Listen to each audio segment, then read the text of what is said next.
कृष्ण में आदि प्रिय सिस्टर, आज का पहला पाठ में हम लोग नबी यशायाह के ग्रंथ से सुने थे। नबी यशायाह यही कहता है, मैं प्रभु तुम्हारा ईश्वर हूँ, मैं तुम्हें कल्याण की बातें बताता हूँ और मार्ग में तुम्हारा पथ प्रदर्शन करता हूँ। इस पर हम देखेंगे तो ईश्वर अपने आप को एक मुक्तिदाता के रूप में और एक नेता के रूप में अपने आप को प्रस्तुत करता है। चलिए 18 का पढ़िए। यदि तुमने मेरी आज्ञाओं का पालन किया होता, हाँ, यदि तुमने मेरे आज्ञाओं का पालन किया होता तो तुम्हारी सुख शांति नदी की तरह उमड़ती रहती। हाँ, तो तुम्हारी सुख शांति नदी की तरह उमड़ती रहती और तुम्हारी धार्मिकता समुद्र की लहरों की तरह। और तुम्हारी धार्मिकता समुद्र की लहरों की तरह।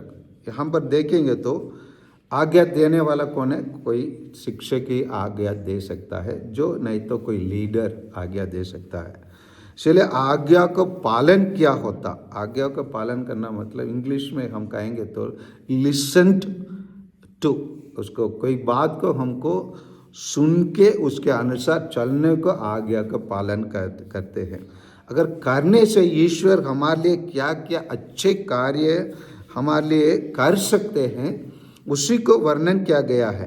तो तुम्हारे सुख शांति नदी के तरह उमड़ती रही और तुम्हारी धार्मिकता समुद्र की लहरों की तरह। आगे कहते हैं, तुम्हारा वंशज बाल की तरह हो गया होते, तुम्हारे संतति उसके कणों की तरह असंख्य होते। इसका कहने का मतलब है, इसमें 3 चीज़ ईश्वर बता रहा है। अगर कोई लीडर कौन होता है, इंग्लिश में कहेंगे तो leader is the one who knows the way, who shows the way and who leads the way. मतलब ये लीडर वही होता है जो रास्ता को जानता है और उसी को दिखाता है और उसी में लेके चलता है। प्रभु यीशु वही किया। ही न्यू द वे, इसीलिए उन्होंने कहा मार्ग सत्य और जीवनमय। और उसी रास्ता में चलने के लिए उन्होंने अगुवाई किया। इसीलिए पौलुस बार बार बताते हैं, be an imitator of me as I am an imitator of Christ. इसीलिए वो प्रभु यीशु हमें बार बार, इसीलिए स्वयं वो लीडर केवल नहीं रहा, हमें भी लीडर रहने के लिए बताया। हम लोग संत मत्ती के सुसमाचार को लेंगे तो उसमें संत मत्ती के सुसमाचार अध्याय 5, 13 और 14 में हमें ये बात बताया जाता है। अध्याय 5, 13 और 14 को थोड़ा पढ़िए। हाँ, तुम पृथ्वी की नमक हो, यदि नमक फीका पड़ जाए, यदि नमक फीका पड़ जाए तो वह किस नाम से नमकीन किया जाएगा? हाँ, वो किस नाम से नमकीन किया जाएगा। इसका यहाँ पर हम देखते हैं, प्रभु यीशु हम प्रत्येक जन को क्या कहते हैं? नमक। हम जानते हैं नमक के बिना कोई भी चीज़ को हम क्या नहीं कर सकते। हाँ, इसी चीज़ को दुनिया महसूस करना चाहिए कि ईसाई लोगों के बिना कोई भी चीज़ ठीक से नहीं चलना है। इसी चीज़ को जब हम मानव के बीच में पैदा नहीं करेंगे, हम लोग नमक नहीं है। और आगे 14 का पढ़िए। तुम संसार की ज्योति। हाँ, तुम संसार की ज्योति हो।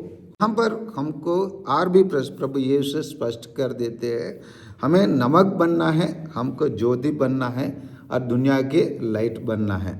ये चीज़ को अगर हम प्रत्येक ईसाई भाई बहन लोग गंभीर रूप से ले लेते, फिर हम क्या करते?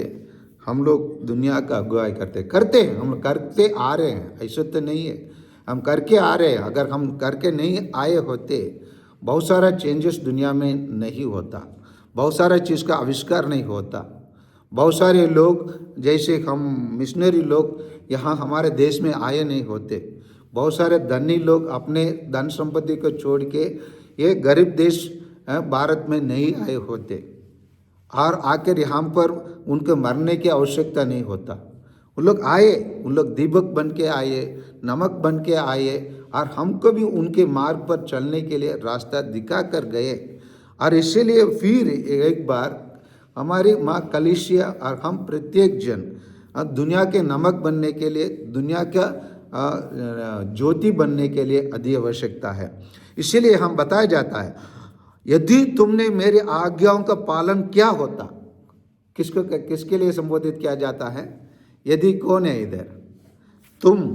तुमने मेरी आज्ञाओं का, कौन है वो? इस्राएल लोग है। इस्राएल लोग बार बार क्या किए? आज्ञाओं का पालन नहीं किए। जब यहूदी लोग और इस्राएल लोग पालन नहीं किए ईश्वर के आज्ञाओं को, उनके ईश्वर ने क्या कर दिया था? उनको निर्वासित कर दिया गया था।